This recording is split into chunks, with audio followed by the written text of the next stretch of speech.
Welcome guys, my name is Patrick Mohoko. I'm the CEO of Cedar Wellness Spa. Pwede nyo kami check out sa cedarspa.com.ph. For first time viewers that wants to know more about me, you can check out my previous videos.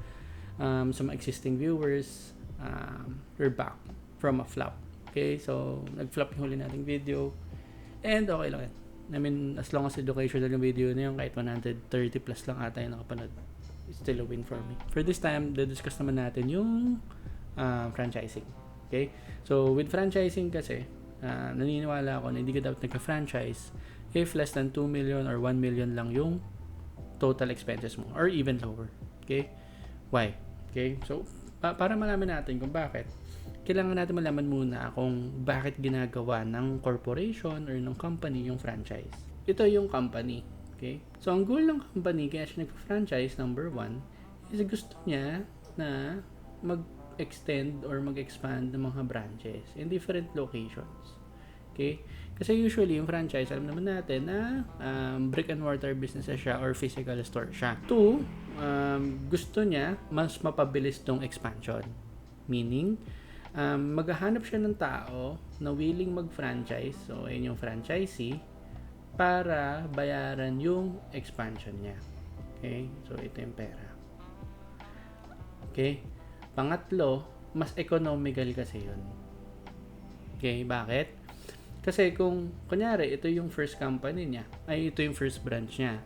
Kung ang first branch niya, nag-earn ng, let's say, sabi natin 1 million per month, okay, profit. May natin profit yan, 1 million per month. Tapos, yung isang branch para magawa siya, mga 40 million. Ideal na maghahanap ka nga ng tao. Kasi kung iintayin mo na mag-cash flow to or mag-earn to ng profit ng 40 million para magtayo ng pangalawang branch, masyadong matagal yung movement speed. Ibig sabihin, yung purpose nito is speed. So, in general, ginugusto ng mga companies na mag-franchise kasi masyadong mahal yung pag-expand nila ng branches and masyadong mabagal. Okay? So, as franchisors or so yung mga company, dahil may nare-resolve silang speed, okay, so value na agad yan, and may nare-resolve agad silang financial stress, value din agad yan, and kakain sila na mas maraming market share every time na nag-expand sila, value din yun. May mga cons to. Okay? So, as company, ang con niya is syempre, mas maliit yung profit niya per branch. Right? Usually kasi give and take, mga 20% lang ng entire thing yung makukuha ng company dun sa franchise na yon. Okay? So, kung pina-franchise niya isang bagay, 20% or less lang yung makukuha niya. Ibig sabihin, ang kabaligtaran kasi ng franchise is chain. Ang chain kasi ay 100% ownership yung owner. Kasi siya yung nagbayad lahat yan pag di siya naman ng franchise. Okay? So, ang problema, pag franchise kasi, syempre dahil kumuha sila ng pera sa ibang tao, mas maraming kikitain dapat yung tao na nagbagsak ng pera. So, for example, nag-franchise ka ng Jollibee or McDo. Meron si McDo, fin-franchise mo. Pwede nyo correct ha. Alam ko mga around 25 million, 30 million yung franchise sa McDo. Okay? So, si 35 million, kung nagpo-profit yung isang brand, sabihin natin na mga 5 million, 20% lang doon yung kikitain ni McDonald's Corporation. Okay? So, yun yung downside niya. Pangalawa, syempre, kailangan niyang mag-fulfill ng mga promises niya doon kay franchisee. Like for example, sinabi ni McDo na magma-market kami sa inyo, so manghihingi kami ng additional profit. Okay, so kailangan syempre, parang basically kasi stakeholders na niya yung mga franchisees. Dapat ganun yung tingin nila. Right? And FYI, yung McDo, sila rin yung, pagkakalam ko sila rin yung namimili ng location, tapos yung location na yung binili na nila. So, yung iba, kina-consider yung McDo na real estate. Quick tip. Okay? So, yung isa pang down nila is fulfillment. Okay? Siyempre, gusto nila na sila yung magpo-provide ng mga buns, diba? Buns ng mga burger nila. Sila rin yung magpo-provide ng drinks para standardize yung process. So, ayun yung purpose kaya si company magka-franchise. So for bilang franchisee naman, yung goal mo is ayaw mo na kasing mag-start from scratch. Basically, ang goal ng franchisee is hindi na niya kailangan mag-conceptualize ng panibagong business kasi proven and tested na yung model ng franchisor. Right? So, ang goal mo na lang dito is to do, kumbaga, sinabi ni McDo, okay, gawin mo to, dapat bilang franchisee, gagawin mo talaga siya. May mga training yan, pero basically, ang trabaho mo na lang dito is gawin or sundin yung standard process flow or standard operating procedures ni McDo. So, dahil pinrove na nila through this concept, dapat kapag ginaya mo yung model nila, same kayo na magiging result or magiging successful yung business mo. Basically, yun lang naman yun. Tas, sila na rin bahala sa marketing and sila na rin bahala sa mga, alam mo yun, kung paano gagamitin yung system, paano pe-prep yung ganito, tatrain nila lahat. Okay? So, kumbaga, by the time na nag-franchise ka, either babagsak ka as owner or babagsak ka agad as CEO ng branch na yan. Okay? So, ngayon, pupunta na tayo. Bakit hindi ako fan na mag-franchise ka ng mga murang franchise or up to or maximum of 2 million? Ayun yung consider pang mura yan. Kasi, kung sabihin natin, ang isang branch, gagawa siya ng, sabihin natin, 1 million. Okay? Ibig sabihin, hindi afford nung corporation magbayad ng 1 million. Usually kasi, lalo na yung mga maliliit, mga small timers na gusto mag-franchise, naisip nila na, okay, may shop ako na nag-earn, sabihin natin, ng 20k. Diba? Mga ganyan yung ma-average ng mga tatanungan ko. May shop ako na nag-earn ng 20k. Gusto ko ng 1 million per month. So, ginawa nila easy maths. Kuha tayo easy maths. Diba? Ay, divide ko lang 1 million sa 20k. Ibig sabihin, ayun yung dami ng branch na kailangan ko. Diba? Ang problema, 20k nga lang yung earning mo eh. So, ginagawa nila, okay, magpapa-franchise ako ng 500k worth. So, dalawa lang kailangan ko rather than multiple times. Tapos, may 1 million na ako agad. Isang bagsakan na cash. Tapos, ikaw bilang franchisee, isipin mo na lang, kung yung branch ng owner mismo, hindi nag-earn ng 500k or 20k lang in-earn, bakit mo masasabi na above 20k yung re-earn mo? Right? And kung legit man, diba? Like naging open sila na 20k lang in-earn talaga ng shop na to eh. Tapos 500k yung in-earn ko. Gusto yung investment mo, let's say. Kung 500k yung investment mo, let's say. Tapos 20k lang in-earn, kailangan pa mag-ROI niyan. Pangalawa, kung ang business person hindi nag-earn ng like a million or sabihin natin 500k a month sa business nila, bakit kailangan mong i-franchise? Hindi ko sinasabing hindi yun gagana, may potential na gumana siya.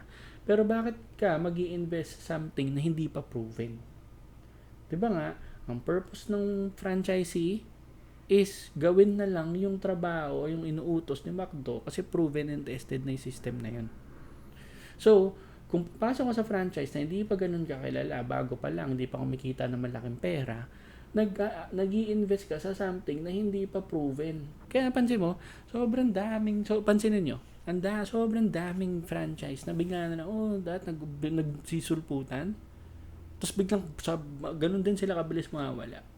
Kasi, hindi dapat pinagkakakitaan yung mga franchisees. Ang pinagkakakitaan dapat ng mga corporation na to is yung company nila mismo, hindi yung mga franchises nila. Yung mga franchises kasi, hindi man masisi kasi bihira rin yung mga ganitong video, hindi rin nila alam yung concept eh. Like, ganito na, sabihin natin na 20k nga, diba? 20k nga kinikita, happy na sila doon, 500, sabihin natin 200k lang yung franchise na hinihingi. Diba? Ibig sabihin, kailangan lang nila more or less 10 months, ROI na. Sabi mo sa akin yan, sir pa, pwede na yan, di ba? May 2 months ROI, sulit na yan. Tapos 20k, legit. Legit. Pero yung tanong ngayon, bakit kailangan ka?